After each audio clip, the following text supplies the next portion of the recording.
بسم اللہ الرحمن الرحیم وَلَقَدْ يَسَّرْنَا الْقُرْآنَ لِلذِّكْرِ فَهَلْ مِن مُدَّكِرٍ۔ السلام علیکم ورحمۃ اللہ۔ الحمدللہ وکفا وسلام علی عبادہ الذین اصطفیٰ، اما بعد فاعوذ باللہ من الشیطان الرجیم، بسم اللہ الرحمن الرحیم۔ الف لام را تلک آیات الکتاب وقرآن مبین۔ سورہ ہجر کا آغاز ہوتا ہے، اس کی پہلی آیت ہے جو اس وقت تلاوت کی ہے۔ الف لام را یہ آیات ہیں کتاب الہی اور قرآن مبین کی، جس کا ترجمہ ہے۔ سورہ ہجر بھی مکی صورت ہے، اور اس کے بارے میں بھی یہی بات ہے کہ یہ بھی سورہ ابراہیم کے دور کے زمانہ نزول ہے، اسی دور کے اندر یہ صورت بھی نازل ہوئی ہے، اور مضمون میں بھی اسی اعتبار سے یکسانیت پائی جاتی ہے۔ کوئی زجر و توبیخ کا معاملہ ہے، حالات بگڑتے جا رہے ہیں، مذاق اڑایا جا رہا ہے نبی صلی اللہ علیہ وسلم کا، اور آپ کے کام میں طرح طرح کی رکاوٹیں ڈالی جا رہی ہیں، مزاحمت ہے، تو اللہ تعالیٰ کی طرف سے اب جو ہے وہ تنبیہ ہے اور بتایا جا رہا ہے کہ وقت قریب آ لگا ہے، اور اگر اب بھی ہوشیار نہ ہوئے، نہ سمجھے، تو پھر اللہ کا عذاب ان پر آئے گا۔ تو اس اعتبار سے اس کے مضامین سامنے آئیں گے۔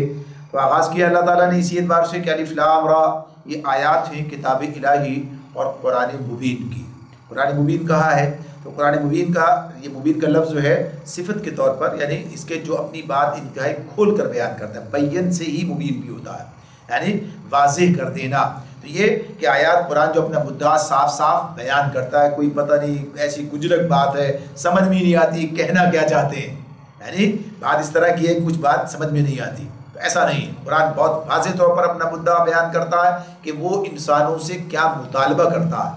مسئلہ یہ ہے کہ لوگ قرآن کی طرف اس طرح رجوع نہیں کرتے، ورنہ قرآن مجید ظاہر سی بات ہے اللہ نے اس کے اندر بہت سی چیزیں رکھی ہیں، اور اس معاملے میں انسان کے لیے غور و خوض کے بہت سے مقامات ہیں، لیکن اس کا جو پیغام ہے وہ بالکل واضح ہے، دو ٹوک ہے، یعنی اللہ کو الہ واحد کی حیثیت سے پہچاننا اور ماننا، اور پھر اس کے بعد کس طریقے سے رسول کی اطاعت کرنا، اور وہ سارا نظام جو اللہ رب العالمین نے دیا ہے وہ بالکل واضح ہے۔ یہ انسان جو ہے گویا کہیے کہ اپنی گمراہیوں کے لیے راستے نکالتا، اور اپنی گویا جو اپنے بہت سی خرابیاں ہیں یا جو کہیے کہ نفس پرستیاں ہیں، ان کی بنیاد پر جو ہے بہت سی ہی حجتیں کرنے لگتا ہے۔ تو اللہ نے اس کو بھی قرآن مجید نے واضح کیا ہے مختلف مقامات پر۔ ربما یود الذین کفروا لو کانوا مسلمین، بعید نہیں کہ وہ وقت آ جائے جب وہی لوگ جنہوں نے آج انکار کر دیا ہے، یعنی اس دعوت کو قبول کرنے سے انکار کر دیا ہے، پچھتا کر کہیں گے لو کانوا مسلمین، کاش ہم مسلم ہوتے، کاش ہم نے سر تسلیم خم کر دیا ہوتا۔ تو یہ وقت آنے والا ابھی تو اندازہ نہیں ہو رہا ہے، یہ بات جو ہے تو اللہ تعالیٰ کو یہ خبر دے رہے ہیں، بتا رہے ہیں کہ ان قریب وہ وقت آنے والا ہے کہ جب یہ جو ہے یہ لوگ جو ہیں جو آج انکار کر رہے ہیں اور آج اس طریقے سے مخالفت میں لگے ہوئے ہیں، کل یہ افسوس کریں گے، حسرت ہوگی، اور اس حسرت کی کیفیت کو قرآن مجید نے اتنا واضح انداز میں بیان کیا ہے، اور بار بار یہ بات سامنے آئی ہے کہ کل کتنے حسرت جو ہے یہ کر رہے ہوں گے اور کیا کیفیت ہوگی، اور یہی اسی پر کہ کاش ہم نے یہ بات اس وقت مان لی ہوتی، کاش ہم نے اس وقت یہ بات جان لی ہوتی، اور کاش ہم نے فلاں کو دوست نہ بنایا ہوتا، کاش یہ نہ ہوتا، لیکن اس کاش کا اس دن کوئی فائدہ نہیں ہوگا۔ تو اس اعتبار سے گویا ہوشیار کیا جا رہا ہے۔ ذرهم يأكلوا ويتمتعوا ويلههم الامل فسوف يعلمون۔ فرمایا کھائیں پیئیں، چھوڑو انہیں، اللہ تعالیٰ ذرهم چھوڑو انہیں، یأکلوا کھائیں پیئیں، مزے کریں، اور بھلاوے میں ڈالے رکھے ان کو چھوٹی امید، ان قریب انہیں معلوم ہو جائے گا۔ یعنی دنیا میں بعض لوگوں نے زندگی کا مقصد کیا بنا رکھا ہے؟ کھانا پینا، یعنی کھانا پینا ہی مقصد ہے، اسی میں لگے رہیں، کھانے پینے میں کھاتے پیتے رہیں، یعنی اس کیفیت کے اندر پڑے ہوئے ہیں، تو کہا چھوڑو انہیں، لگے رہیں اپنے دھندوں میں، یعنی سب کہتے ہیں لگے رہیں اپنے دھندے میں، لگے رہیں اپنی عیاشیوں کے اندر، لگے رہیں اپنے کاموں کے اندر اور اپنے منصوبوں کے اندر، ان قریب وہ وقت آنے والا ہے۔ اس اعتبار سے یہاں جو اللہ نے بات کی ہے تو ایک تو یہی بات کی کہ یاکلوا، یعنی اس کی بات کی کہ یہ کھانے پینے کے دھندے میں لگے، اس میں وَيَتَمَتَّعُوا، اور مزہ، یعنی اسے تمتع، وہی جو بات کرائی تھوڑی دیر کا مزہ، کچھ دیر کے لیے تو یہ مزے کرنا، اس سے فائدہ اٹھانا، دنیا کا جو ہے اسے خوب اچھی طرح سے استعمال کرنا، مراد کہ اس سے زیادہ سے زیادہ لذت، آدمی اسی تلاش میں رہتا ہے کہ کسی بھی چیز سے زیادہ لذت حاصل کرے۔ آپ دیکھیں کھانے جو آج یہاں پر فلاں جگہ پر یہ چیز ملتی ہے، کیا چیز ہے؟ ہوتی تو وہی چیز ہے، یعنی وہی چیز آپ جو ہے وہی جانور، وہی گوشت، وہی چیزیں، وہی سب چیزیں، لیکن اس مزے کی تلاش میں کہ یہاں کے مقابلے میں وہاں اور وہاں کے مقابلے میں وہاں تو لوگ مزوں کی تلاش میں گھوم رہے ہوتے ہیں۔ ایسی اور بھی چیزوں کے اندر مزے ہوتے ہیں، اور بھی چیزوں کے اندر انسان مزے کی تلاش میں آگے بڑھتا چلا جاتا ہے۔ بھائی تمتع لگے رہیں، ٹھیک ہے، یہاں تو انسان کو تکمیل نہیں ہوگی۔ جو چیز آج اچھی لگ رہی ہے کل وہ انسان کے لیے بالکل گویا کہیے کہ اجنبی ایک عام سی چیز بن جائے گی، کوئی اس کے اندر اس کے لیے کوئی خوبی کی بات نہ رہے گی۔ تو بہرحال بھائی تمتع، اور پھر وَيُلْهِهِمُ الْعَمَلِ، یہ جو لمبی امیدیں، ایسی امیدیں کہ بس انسان اسی کے اندر لگا ہوا ہے۔ تو کہا یہی ہے کہ انسان کے لیے بڑی بدبختی کی بات ہے کہ وہ جو ہے ایسی امیدیں باندھ کر رہے، یعنی بس امیدیں، جھوٹی امیدیں اور لمبی امیدیں جو ہے وہ بنا کر رکھے، حالانکہ وہ جسے کہا سامان 100 برس کا ہے پل کی خبر نہیں۔ تو یہ کیفیت جو انسان کی ہے کہ جیسے جیسے اس کی عمر بڑھتی ہے ویسے ویسے اس کی امیدیں بھی طویل ہوتی چلی جاتی ہیں، تو اس کی بدبختی کی علامت ہے اسی اعتبار سے۔ یعنی یہ منصوبے بنانا، ایسی امیدیں قائم کرنا اور ایسے بس اسی کے اندر منہمک رہنا اور ہر وقت اسی کام میں لگے دنیا پرستی میں، تو اس کے لیے اللہ تعالیٰ کہتے ہیں بھلاوے میں ڈالے رکھے ان کو جھوٹی امید، یعنی اس کو عمل جو ہے اس کو امید کے والے سے کہا ہے، یعنی اس کو جو ہے امیدیں جو انسان بناتا ہے تو دونوں پہلو اس کے اندر آئیں گے۔ ایک تو یہی کہ جھوٹی امیدیں جو ہیں اس کی بنیاد پر، اور دوسرے یہی کہ انسان طول عمل جسے کہا ہے کہ طویل، یعنی انسان جو ہے اپنی امیدیں بڑھاتا جاتا ہے اور منصوبے بڑھاتا رہتا ہے، یہ نہیں پتہ چل، یہ سوچتا کہ کل یہ وقت آنے والا ہے۔ ہاں، آخرت کو پیش نظر رکھتے ہوئے انسان جو منصوبے بناتا ہے تو منصوبے بنانا غلط نہیں ہے، یعنی امیدیں قائم کرنا یہ سب چیزیں، لیکن ایسی امیدیں جیسے دنیا سے جانا ہی نہیں ہے، جیسے دنیا میں سے جانا ہی نہیں ہے۔ تو کسی نے کہا ایک جملہ اس اعتبار سے کہ دنیا میں ایسے جیے کہ جیسے مرنا ہی نہیں تھا، یعنی ساری کیا کس کے لیے تھا؟ دنیا، یعنی ایسے جی رہے ہیں جیسے دنیا میں کہ جیسے مرنا ہی نہیں ہے، اور جب مرے تو ایسے مرے گویا دنیا میں جیے ہی نہیں تھے، یعنی کوئی پیچھے کام ہی نہیں چھوڑ کے گئے، کوئی نام ہی چھوڑ کے نہیں گئے، کوئی کام ایسا کیا ہوتا کہ جس کی بنیاد پر لوگ کہتے کہ فلاں یہ کام وہ کام، تو ایسے جیے، جب مرے تو ایسا کہ جو ہے جیے ہی نہ تھے۔ تو یہ انسان کی وہی دنیا پرستی، اپنی ذات کے اندر بند رہنا اس کی بات ہے۔ تو کہا عنقریب انہیں معلوم ہو جائے گا یہ کیفیات ہے، تو اصل چیز دنیا ہے، اس میں انسان پھنس کے رہتا۔ وما اہلکنا من قریۃ الا ولہا کتاب معلوم، ہم نے اس سے پہلے جس بستی کو بھی ہلاک کیا ہے اس کے لیے خاص مہلت عمل لکھی جا چکی تھی۔ تو خاص مہلت عمل لکھی جا چکی تھی سے مراد کیا ہے؟ یعنی جو لوگ کفر کرتے ہیں وہ سمجھتے ہیں کہ بس اب کفر کیا ہے اور اب جو ہے ہم نے کوئی بھی جو بھی ظلم کیا ہے، زیادتی کی ہے اور کوئی اس پر پکڑ دیا، یہ کچھ بھی نہیں ہوا، اور آج بھی نہیں ہوا، کل بھی نہیں ہوا، اور یہ کل بھی کیا 1 سال گزر گیا کچھ نہیں ہوا، تو وہ سمجھتے ہیں کہ شاید کچھ ہوگا ہی نہیں، آگے کچھ نہیں ہوگا۔ تو اللہ رب العالمین یہ بات بتا رہے ہیں کہ ہم ہمارا طریقہ یہ نہیں ہے کہ جیسے کوئی کفر کرے، جیسے کوئی ظلم کرے اسے فوراً پکڑ لیا جائے، بلکہ اللہ اسے مہلت دیتا ہے، ایک مدت ہے جو اس نے مقرر کر رکھی ہے کہ کسی بھی قوم کو سنبھلنے کے لیے، سمجھنے کے لیے اتنی مدت دی جائے گی، یعنی اللہ نے بات طے کر رکھی ہے کہ اس نے اپنے پاس لکھ رکھی اس کے لیے سمجھنے سمجھنے کے لیے اتنی مہلت، اتنی مدت دی جائے گی۔ اور پھر اسی اعتبار سے یہ بھی کہ کس حد تک اسے گویا کہیے کہ اس یہاں پر کام کرنے کی آزادی ہوگی، اور جب اس سے آگے بڑھے گا یعنی قوموں کے حوالے سے تو معاملات پھر اس کے سمیٹ دیے جائیں گے۔ تو غرض یہ کہ اللہ تعالیٰ فرماتے ہیں خاص مہلت عمل لکھی جا چکی تھی کہ اللہ کا فضل ہے کہ وہی کام کرتا ہے، ورنہ اللہ کو پابند تو نہیں ہے کہ اس معاملے میں کہ یہ کام کرے کہ جیسے لوگوں کو اتنے وقت دینا لازم ہے، یہ اس کی اپنی مہربانی ہے کہ وہ اتنا مہلت دیتا ہے۔ ما تسبق من امت اجلها وما يستأخرون، فرمایا کہ کوئی قوم، ما تسبق من امہ، کوئی قوم نہ اپنے وقت مقرر سے پہلے ہلاک ہو سکتی ہے نہ اس کے بعد چھوٹ سکتی ہے۔ ما تسبق من امت اجلها وما يستأخرون، نہ تو تقدیم نہ تاخیر، کوئی بھی نہیں، یعنی اللہ نے جو طے کر دیا اس کے مطابق ہی فیصلہ ہوتا ہے کہ اپنے وقت مقرر سے پہلے ہلاک، جب اللہ نے طے کر دیا اس کے فیصلے ہیں، ان کے فیصلوں کو کوئی چیز ہلا نہیں سکتی، صرف وہی کام کر سکتا ہے، وہی چاہے تو اپنے فیصلوں کو تبدیل کر سکتا ہے، لیکن اس نے کیا بتایا کہ جو ہم نے طے کر دیا نہ تقدیم ہوگی نہ تاخیر ہوگی، جو اصول بنا دیے اس کے مطابق کام ہوگا۔ وقالوا یا ایھا الذی نزل علیہ الذکر انک لمجنون، وقالوا یا ایھا الذی نزل علیہ الذکر انک لمجنون، یہ لوگ کہتے ہیں کہ اے وہ شخص جس پر ذکر نازل ہوا ہے معاذ اللہ تو یقیناً دیوانہ ہے۔ نبی کرم صلی اللہ علیہ وسلم کے بارے میں یہ نالائق لوگ اس طرح کی بات کر رہے تھے۔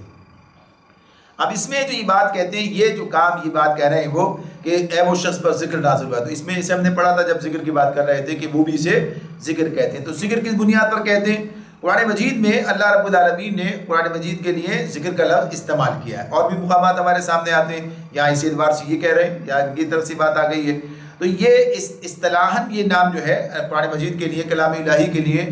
اس میں بھی اور پہلے والی کتابوں کے لیے بھی استعمال، اس پر تفصیل سے ہم نے بات کی تھی۔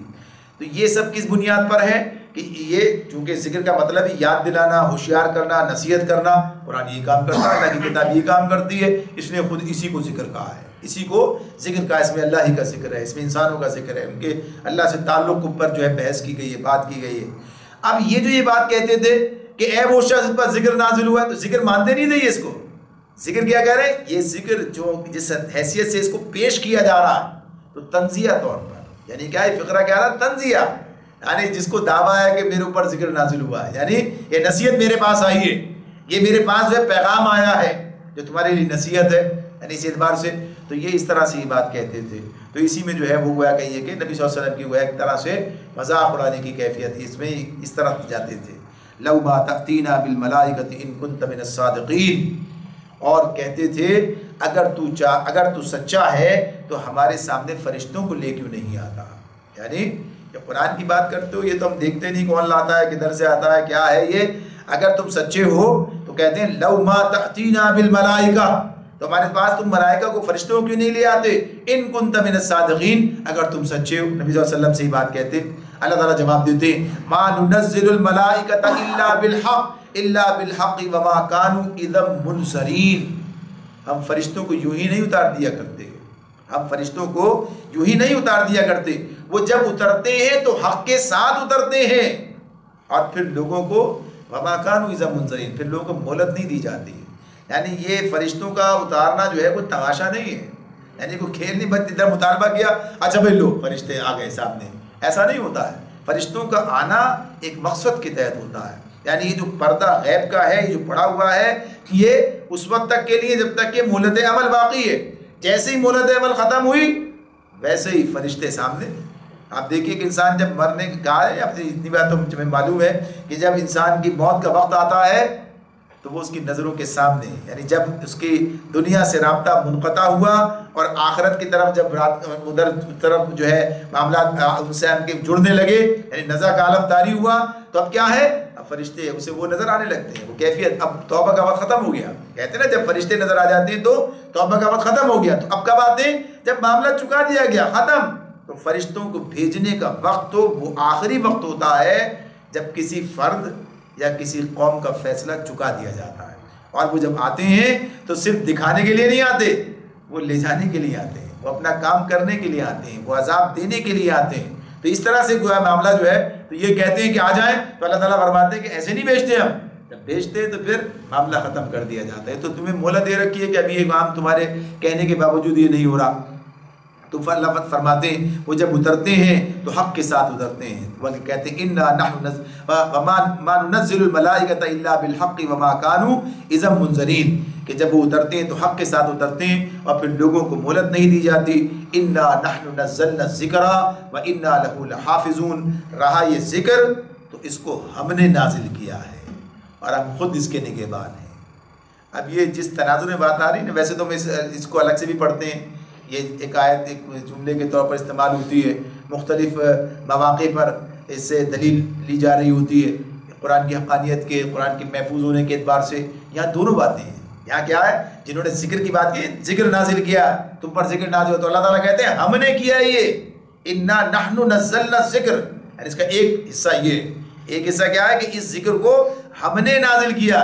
یہ خود لے کر نہیں آئے، یہ یعنی نبی کرم صلی اللہ علیہ وسلم کے بارے میں جو تم کہہ رہے ہو کہ یہ انہوں نے کچھ کر لیا، تو کہا یہ جو کچھ تم کہہ رہے ہو یہ انہیں نہیں کہہ رہے، نبی صلی اللہ علیہ وسلم کے لیے کیا کہا تھا کہ مجنون، انک لمجنون، قرآن کے ساتھ وابستہ کرتے ہوئے۔ تو اللہ تعالیٰ کہتے ہیں کہ یہ اس کے لانے والے کو یہ بات کہی جا رہی ہے جو یہ بات پیش کر رہا ہے، یعنی کوئی انتہائی عقل مندی کی بات کر رہا ہو اور کوئی اسے وہ کہہ کے مجنون کہہ دے، بے وقوف کہہ دے، پاگل دیوانہ کہہ دے، تو کیسی بات ہے؟ یعنی اس بات کو جتنی بڑی بات، کتنا زبردست معاملہ کلام، ایسی باتیں جو بیان کر رہا ہے، جو ایسی حقیقتیں لوگوں کے سامنے بیان کر رہا ہے، اور اسے کوئی کہہ دے کیا بے وقوفی کی بات ہے، کیا یعنی اس سے بڑا بے وقوف ہے نہیں، گویا اس کلام پر بڑا، اس کی توہین ہے، یہ فرض کی تو ہے ہی اپنی جگہ پر، کلام کی بھی توہین ہے۔ تو اللہ تعالیٰ کہتے ہیں یہ کلام تو ہم نے نازل کیا ہے، جس کی بنیاد پر تم نبی صلی اللہ علیہ وسلم کے بارے میں بات کہہ رہے ہو، تو ایک بات تو یہ کہ اس کلام کو نازل کرنے والے ہم ہیں، اور جس کا وہ کلام ہے پھر وہ اس کلام کی توہین برداشت نہیں کرتا، گوارا نہیں کرے گا۔ ایک بات تو یہ ہے کہ جو تم کہہ رہے ہو ہماری طرف یہ بات آ رہی ہے، اللہ کی طرف جا رہی بات، یہ اس کا کلام ہے، جو اس کلام کی توہین کرتا ہے وہ اللہ کی توہین کرتا ہے، جو اس کلام پر بات کرتا ہے وہ اللہ پر بات کرتا ہے، یعنی جو اس کے بارے میں کہتا ہے یہ اس میں یہ خامی اور نکالنے کی کوشش کرتا ہے غلط، تو ظاہر سے وہ اللہ پر الزام لگا رہا ہے، اس لیے اللہ کی کتاب ہے، اللہ کا کلام ہے۔ اور پھر وَإِنَّا لَهُ لَحَافِظُونَ، ہم ہی اس کے محافظ ہیں، یعنی تمہاری کوئی چال، تمہاری کوئی حرکت، تمہارا کوئی حربہ، تمہاری کوئی سازش کامیاب نہیں ہو سکتی اس کے مقابلے میں، یعنی اس کے مقابلے میں کوئی سازش کا، ہم اس کے محافظ ہیں، ہم اس کے محافظ ہیں، لہٰذا اب ہم ہی تمہاری جتنی سازشیں، تمہارا جو کچھ تمہیں یہ کرنا چاہو کر نہیں سکو گے، یہ براہ راست ہماری حفاظت میں، نہ تمہارے مٹانے سے مٹ سکے گا، نہ یہ دب سکے گا، نہ اس کے اندر تغیر و تبدل تم کر سکو گے، کوئی کام اس کے اندر تم کر نہیں سکتے۔ اور اللہ رب العالمین نے اس کتاب کے بارے میں تو جو باتیں ہمارے سامنے رکھی، اللہ کا کلام ہے، اللہ کی کتاب ہے، اس اعتبار سے وَإِنَّهُ لَكِتَابٌ عَزِيزٌ لَا يَأْتِيهِ الْبَاطِلُ مِنْ بَيْنِ يَدَيْهِ وَلَا مِنْ خَلْفِهِ تَنزِيلٌ مِنْ حَكِيمٍ حَمِيدٍ، یعنی یہ اللہ تعالیٰ اس کے بارے میں زبردست کتاب ہے، یعنی عزیز کا لفظ جو ہے اللہ کے لیے، اللہ کی صفت ہے، قرآن کی صفت ہی بیان کی ہے، تو عزیز کیا ہوتا ہے؟ جس پر کوئی غالب نہیں آ سکتا، قرآن اس پر کوئی غالب نہیں آ سکتا، اس حیثیت سے بھی غالب نہیں آ سکتا کہ اس کے متبادل، اس کے مقابلے میں کوئی چیز پیش کر دے اور یہ مغلوب ہو جائے، یعنی اس اعتبار دلیل کے اعتبار سے ایسا نہیں ہو سکتا۔ جو بات کہہ رہا ہے وہ اپنی جگہ پر اتھینٹک، بالکل درست، 100%، یعنی یہ بات ایک طرف بات یہ، یعنی اس طرح سے غالب آنے کی بات، اس طرح بھی غالب نہیں آ سکتا کہ کوئی اس کے خلاف کوئی سازش کرے، اسے مٹا دے، اسے گما دے، اس کے اندر تحریف کر دے، اس کے اندر تبدیلی کر دے، کچھ نہیں کر سکتا، یہ کام اس کے بس کی بات نہیں ہے۔ اور یہ بات اس کے الفاظ بھی ہیں، اس کے معانی بھی ہیں، قرآن جو ہے الفاظ اور معانی دونوں چیزوں کا نام ہے۔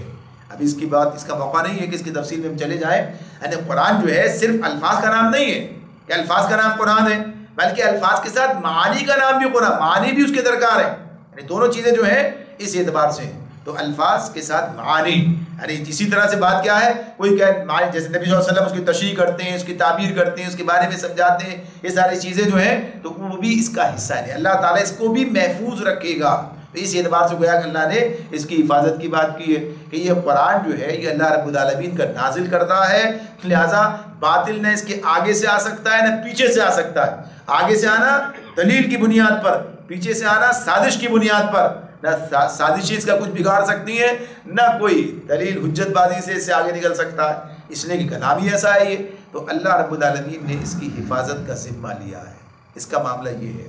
اور یہ کس لیے لیا ہے؟ پہلے والی کتابوں کی حفاظت کا معاملہ کیا ہوا؟ پہلے والی کتابیں کیا وہ کسی اور کی کتابیں تھیں؟ وہ بھی تو اللہ کی کتاب تھی، کسی اور کی کتاب تو نہیں تھی، وہ بھی ام الکتاب کا حصہ تھی نا، ہے، یعنی اس معاملے میں کہ بھائی وہ تو کسی اور کی کتاب تھی، یہ کسی اور کی کتاب، یہ اللہ کی کتاب ہے، یہ لہٰذا اللہ نے اس کا ذمہ لے لیا، اس کا ذمہ نہیں لیا، نہیں، معاملہ جو ہے وہ کیا ہے؟ اللہ رب العالمین نے ان کتابوں کی حفاظت کی ذمہ داری ان لوگوں کی لگائی تھی جن کے ذمے وہ کتاب دی گئی تھی، یہ جو کتابیں دی گئی تھیں، یعنی اللہ کی مرضی ہے، اس کے وہ کس طرح آزمائش کس کی کرتا ہے، ایک بات تو یہ ہے اس کی مرضی، بادشاہ ہے، وہ مالک ہے، جو کام کہے جس کے حوالے کرے، تو یہ کام ان کے حوالے تھا کہ انہیں یہ کام کرنا۔ دوسری بات یہ ہے اس اعتبار سے کہ ابھی یہ نبوت کا سلسلہ جاری ہے، کتابوں کا سلسلہ جاری ہے، ابھی ضرورت نہیں ہے اس بات کی کہ اللہ تعالیٰ خود مداخلت کرے اس معاملے میں، تمہاری کام ہے، تم کرو یہ کام، تمہارے کام، جیسے آپ دیکھتے نا اللہ کی مداخلت اور اللہ کا سب کچھ کر سکتا ہے نا، ایک وقت ایسا ہے کہ جب اس بیت اللہ کے حفاظت کے لیے اللہ رب العالمین پرندے بھیجتا ہے، ابابیل بھیجتا ہے، کوئی نہیں، اب اللہ کا انتظام ہے، اب یہ اللہ کا انتظام ہے کہ اللہ بھیجتا ہے اور وہ آ کر جو ہے اس فوج کو برباد کر کے رکھ دیتے ہیں، کھائے ہوئے بھوسے کی طرح سے جو ہے برباد کر دیتے ہیں جو ہاتھیوں کی فوج ہے، اور اللہ تعالیٰ کی بات بتاتے ہیں یہ کام ہوا۔ اللہ براہ راست کرتا ہے کام یہ جب اس کی اور آج کیا ہے، آج اتنے اس کے ماننے والے، آج اتنے اس کو قبلہ بنانے والے، آج ان کی ذمہ داری یہ کام کر رہی ہے۔ اللہ خود بھی کر سکتا ہے جیسے اس نے کل کیا تھا، آج بھی کر سکتا ہے یہ، لیکن آج کام بدل کے ہمارے حوالے کیا۔ اب جیسے یہ کتاب کل ان کے حوالے کی تھی، یہ کریں گے حفاظت، نہیں کر سکے، نہیں کی، اللہ نے آگے بھی کتاب نازل کی ہے، تو اب اللہ نے اس کی حفاظت کا ذمہ خود لیا ہے، اور اس کی بنیاد ہے، وجہ ہے، ظاہر سی بات ہے، اب کوئی رسول نہیں آنا، اب کوئی کتاب نہیں آنی، لہذا آخری دن تک جو کام جاری رہے گا وہ اس کتاب کی بنیاد پر رہے گا۔ اب آنے والا آدمی آنے والے وقت کے اندر وہ کہے میرے پاس تو کوئی ذریعہ ہی نہیں ہے، کوئی کتاب، کوئی چیز ہی نہیں ہے، کوئی ہتھیار ہی نہیں ہے، کوئی اسلحہ ہی نہیں ہے، کوئی کام ہی نہیں ہے، میرے پاس وہ چیزیں ہی نہیں، اس کی بنیاد پر کام کرو، کتاب موجود ہے، یہ سنت موجود ہے، لو اور اٹھ کر جا کر کام کرو، یعنی اس کے لیے کوئی آدمی عذر نہیں کر سکتا، اللہ نے ایسا انتظام کیا ہے۔ تو چونکہ آزمائش کی دنیا یعنی کام جاری رہے گا، انسانوں کی آزمائش ہوتی رہے گی اور ہو رہی ہے، لہٰذا یہ قرآن باقی رہے گا جب تک یہ اللہ رب العالمین نے آزمائش انسان کی رکھی ہے، تو اس اعتبار سے یہ کام چلتا رہے گا۔ تو اللہ نے کہا اس کی حفاظت ہم کریں گے، تو اس معاملے میں اس ورنہ یہ بات نہیں ہے کہ آدمی سوچے شاید وہ کتاب کسی اور کی، اللہ نے اسے چھوڑ دیا، اس کے کیوں کیا، تو یہ اللہ کے اپنے نظام، اس کی سسٹم، اس کی اس حکمت کی باتیں کہ اس نے اس کو ان کے حوالے کیا، انہیں دیکھا، اب ان کو کام ہمیں کرنا ہے، آگے بڑھانا ہے، تو اللہ نے ہمارے حوالے کیا، اور اس طرح سے ہمیں ہی ذریعہ بنایا، اللہ نے وہ نظام بنا دیا، ہمیں وہ ذریعہ بنا دیا کہ کتاب محفوظ ہے، کتاب محفوظ ہے۔ اس معاملے میں مامون کے بارے میں مامون الرشید کے بارے میں بات آتی ہے کہ وہ مختلف علمی جو ہے اس طرح مجلسیں منعقد کرتا تھا، یہ سارے کام کرتا تھا، اور اس میں مختلف سارے لوگوں کو یعنی غیر مسلم کو بھی آنے کی دعوت تھی، یعنی کہ وہ لوگ بھی آئیں اور اس میں شریک ہوں اور بات کریں اور اسلام کی بات بھی آئے سامنے اس اعتبار سے۔ تو غرض ایک شخص اس طرح کا یہودی ہے جو آیا ہے، اور اس کے بعد اس نے بڑا خوش شکل ہے، بہت اچھا ہے، اچھی طرح سے وہ نظر آتا ہے اپنی شخصیت کے اعتبار سے، تو اس نے اس سے کہا ہمون نے کہ تم جو ہے مسلمان ہو جاؤ، یعنی مسلمان ہونے کی دعوت دی۔ اس نے کہا نہیں، میں یہ دعوت قبول کرنے سے انکار کر دیا، چلا گیا۔ تو اس کے بعد پھر ایک سال کے بعد پھر آیا، ایک سال کے بعد آیا، اور اب آیا تو مسلمان ہو کر آیا تھا، مسلمان ہو کر آیا تھا، اور آنے کے بعد اس نے جو ہے پھر بات کی اور اسلام کی موضوعات پر بڑی تفصیلی اور بہت عمدہ گفتگو کی۔ اس نے پہلی کیا کہیے کہ اہل علم کے اندر اس کا شمار تھا، تو پوچھا اس سے کہ جب میں نے تم سے کہا تھا کہ مسلمان ہو جاؤ، تم نہیں ہوئے، اب تم مسلمان ہو کر آئے ہو، تو کیا اس کی بنیاد کیا ہے؟ اس نے کہا آپ کے کہنے سے مجھے پہلے اس طرف ہوئی بات، میں نے جاننا چاہا کہ سچا تھی تو میں نے تقابل کیا، اور میں خوش نویس ہوں، یعنی اچھی طرح یعنی خوش خط لکھنے، خوش نویس، پہلے تو ہاتھوں سے لکھ کے کتابت کر کے لوگ جو ہے کتابیں آگے بڑھاتے تھے، یہ چھاپے خانے اس طرح نہیں تھے، تو میں نے توریت اور انجیل دونوں کے نسخے لکھے، دو نسخے لکھے، اور لے کر گیا پہلے اپنے پاس توریت لکھ کر لے کے گیا، اور اس میں خود جان بوجھ کر کچھ غلطیاں کی، کچھ رد و بدل کیا اس کے اندر، کچھ اس میں کیا۔ جب میں وہاں لے کر گیا ہاتھوں ہاتھ لے لی گئی، کوئی بات نہیں، اس پر کچھ نہیں، اور بڑی سے خوشی سے قبول کیا گیا، اور پھر میں ایسے ہی عیسائیوں کے پاس بھی لے کر گیا یہ، اور اس میں بھی رد و بدل کر دیا، اور جب ان کے پاس لے کر گیا تو انہوں نے بھی اس کو قبول کیا، اور کوئی انہیں اعتراض نہیں اور کوئی بات نہیں۔ اور جب قرآن کے حوالے سے میں نے یہ حرکت کی، اس میں بھی کچھ رد و بدل کیا، اور جب میں لے کر گیا تو انہوں نے دیکھ کر اس کو دیکھا پہلے، یعنی دیکھنا چاہا کہ صحیح ہے کہ غلط ہے، پہلی بات تو یہ، جب جس کو صحیح غلط کا پتہ ہوگا وہی دیکھے گا نا، جسے پتہ ہی کچھ نہیں کیا لے کے رکھ لیا بھائی، پتہ ہی کچھ نہیں کیا کریں گے، یعنی اس معاملے میں تو اب وہاں تو معاملہ یہ تھا، یہاں تو پتہ ہے کیا، تو اب اسے لے کر دیکھا، اور جب غلطی اس میں سامنے آ گئی تو واپس کر دیا، تو مجھے پتہ چل گیا کہ اصل کتاب کون سی ہے۔ مجھے اس کتاب کی اس حقانیت نے، اس چیز نے مجھے متاثر کیا کہ دیکھو اللہ نے جو وعدہ کیا ہے حفاظت کا وہ اپنی جگہ پر موجود ہے، اور اس طرح سے تو غرض ہے کہ ایسی بہت سی مثالیں ہمارے سامنے آئیں گی، بہت ساری باتیں آئیں گی کہ جس میں سازشیں ہوئیں اور ایسے تجربے کیے گئے، سارے کام کیے گئے، تو بہرحال یہ بات اپنی جگہ موجود ہے کہ آج بھی اللہ تعالیٰ نے مسلمانوں کے ذریعے سے ہی اور حفظ کے ذریعے سے اس کو محفوظ کرنے کا انتظام کر رکھا ہے، اور اللہ تعالیٰ کے لیے کوئی ذریعہ ضروری نہیں، اس کے بغیر بھی سب کچھ کر سکتا ہے، یعنی سارے انسان جو ہے ختم ہو جائیں، حفاظت کرنے والے اور اس طرح سے حافظ موجود نہ رہیں، یا لوگ یہ کام چھوڑ دیں تب بھی کام باقی رہے، اللہ نے جیسے کرنا ہے۔ یہ تو رغبت رکھ دی ہے، اللہ نے یہ رغبت رکھ دی انسانوں کے اندر، اور اس کا یہ مقام بنا دیا۔ دنیا میں کوئی کتاب ایسی نہیں جسے یاد کر لیا جاتا ہو اس طرح سے کہ جیسے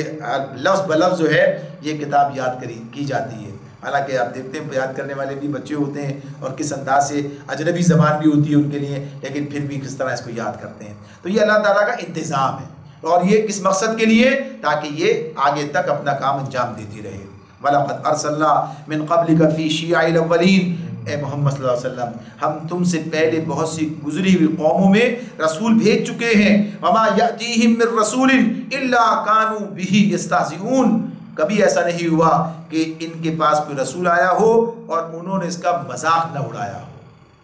پرانا قصہ ہے، پہلے سے ہوتا آیا، یہ پریشان ہونے کی ضرورت نہیں ہے۔ كَذَلِكَ نَسْلُكُهُ فِي قُلُوبِ الْمُجْرِمِينَ،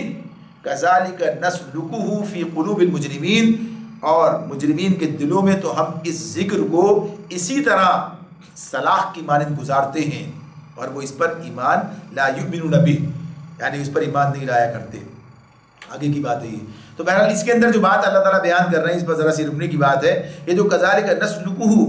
یہ جو بات ہے نسلکہ کا جو معاملہ ہے، اس کے معاملے میں یہ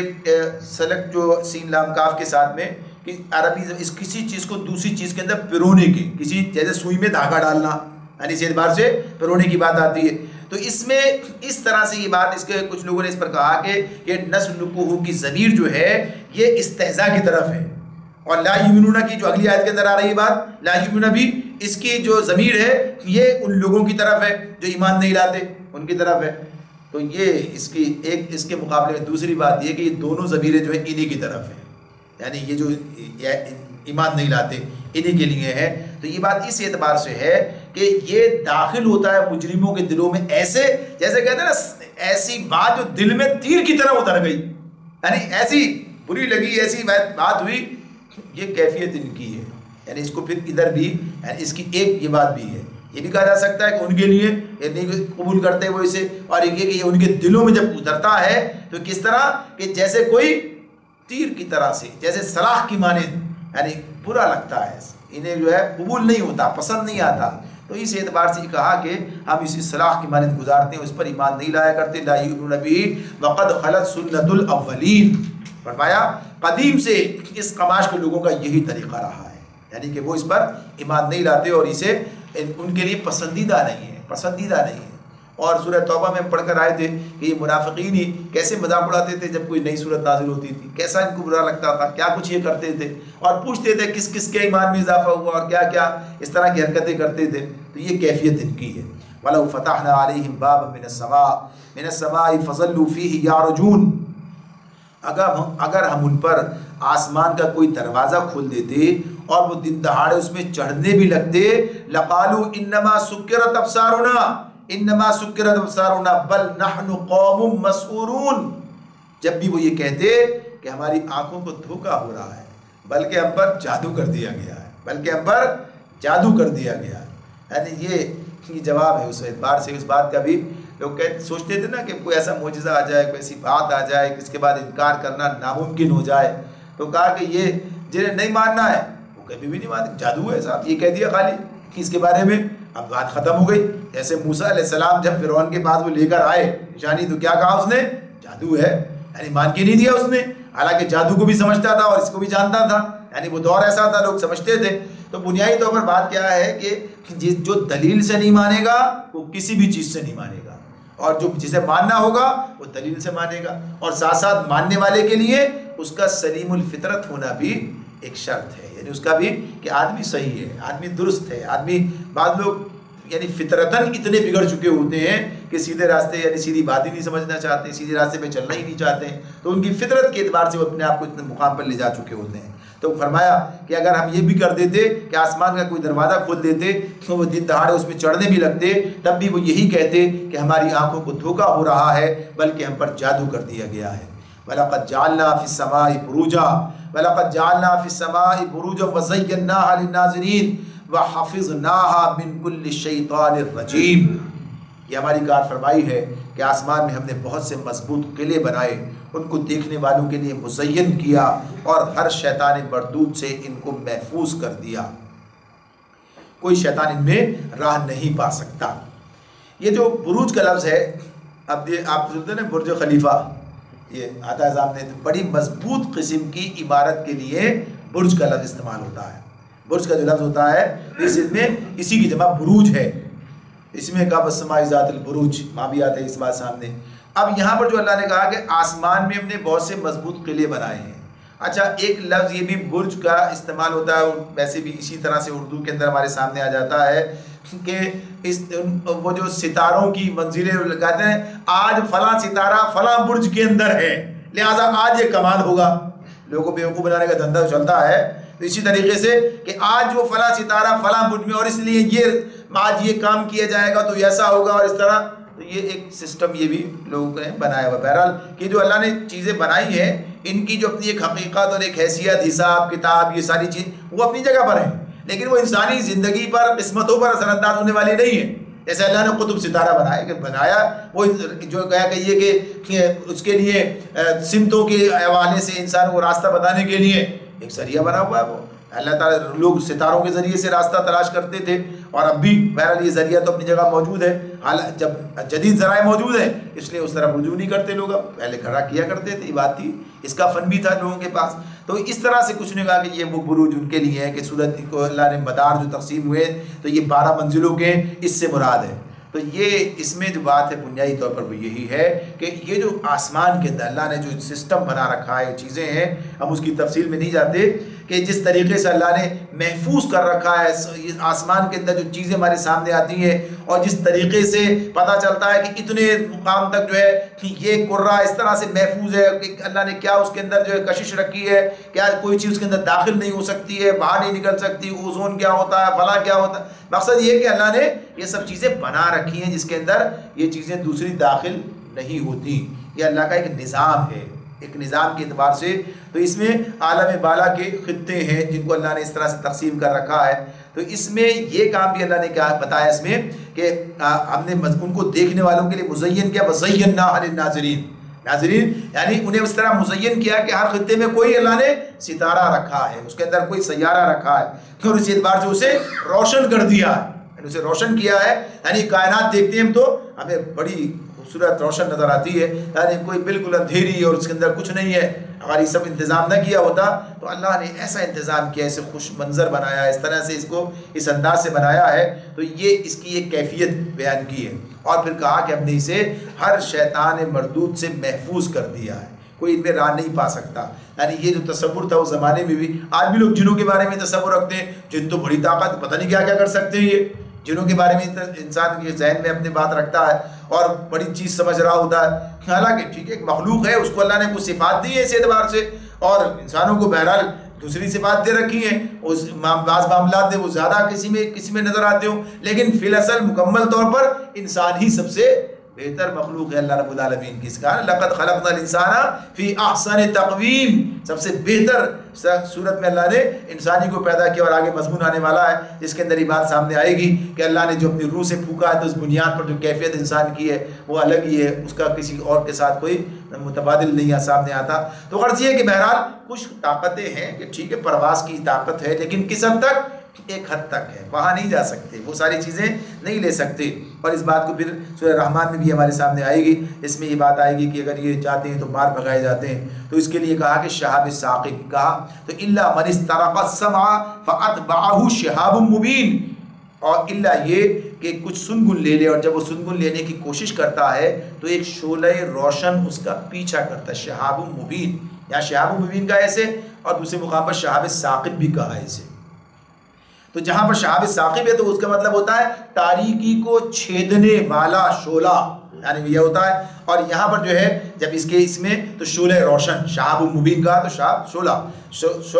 روشن، تو اس اعتبار سے کہا کہ یہ اس سے محفوظ رکھنے کا اللہ نے یہ انتظام کیا۔ بڑی تفصیلی نوٹ ہے اس کے اوپر، تفصیل آپ تفہیم میں دیکھیں گے تو آپ کو ملے گا کہ شہاب ثاقب کے والے سے انہوں نے بات کی ہے کس طریقے سے یہ کتنے لاکھوں کی تعداد میں یہ گرتے ہیں زمین کی طرف، لیکن جو اللہ نے وہ جو بروج بنایا اس کا انتظام کیا ہے، اس کے بعد یہ بات ہے کہ ان میں سے بمشکل تمام ہی کوئی زمین تک پہنچ پاتا ہے، یعنی یہ کیفیت ان کی ہوتی ہے، تو یہ ممکن ہے اللہ نے ان کو یہ انتظام، یہی اگر اس سے مراد وہی ہے جو ہمیں ٹوٹتے ہوئے نظر آتے ہیں، کہتے ہیں ستارہ ٹوٹا، یعنی اس میں ویسے تو ظاہر سی بات ہے دوربینوں سے اور اس نظام کے تحت چیزیں نظر آتی ہیں، کھلی آنکھ سے وہ چیزیں انسان نہیں دیکھ پاتا جو دوربینوں سے دیکھتا ہے، تو غرض یہ کہ یا تو یہی ہے کہ اللہ انہی سے مراد ہے، انہی کے ذریعے کام کرتا ہے، یا اللہ کا جو بھی انتظام ہے، جو بھی نظام ہے اس کے تحت وہ یہ ان سے محفوظ رکھتا ہے، یعنی ان کو محدود رکھتا ہے کہ یہ اس سے آگے نہیں بڑھ سکتے، اس طرف نہیں جا سکتے جہاں پر یہ چیز سنگن لینے کی کوشش کریں اور کچھ اسے انہیں حاصل ہو سکے۔ آج کی بات کو یہیں تک محدود رکھتے ہیں۔ اللہ رب العالمین ہمیں سمجھنے اور عمل کرنے کی توفیق عطا فرمائے۔ وآخر دعوانا ان الحمد للہ رب العالمین۔ سبحانک اللہم وبحمدک ونشہد ان لا الہ الا انت ونستغفرک ونتوب الیک۔